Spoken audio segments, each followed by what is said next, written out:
Hello. അപ്പോൾ ഞാനിന്നിവിടെ ഉണ്ടാക്കാൻ പോകുന്നത് ഒരു നൂഡിൽസാണ്, കൊറിയൻ നൂഡിൽസാണ്. അപ്പോൾ നമുക്ക് എങ്ങനെ ഉണ്ടാക്കണമെന്നൊന്ന് കണ്ടാലോ.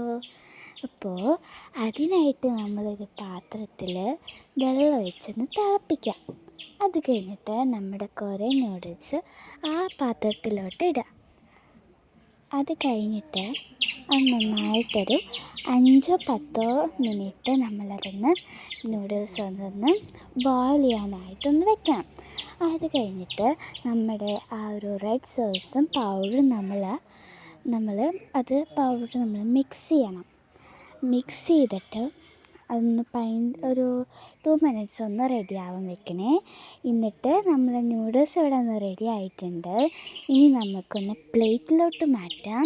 ഇനി നമുക്കൊന്ന് കഴിച്ച് നോക്കാവേ എങ്ങനെയുണ്ടെന്ന്. അപ്പോൾ വിചാരിക്കണ എന്തെയല്ല, ഭയങ്കര എരിവാണേ. അപ്പോൾ എല്ലാവരും സബ്സ്ക്രൈബ് ചെയ്യാൻ മറക്കരുത്.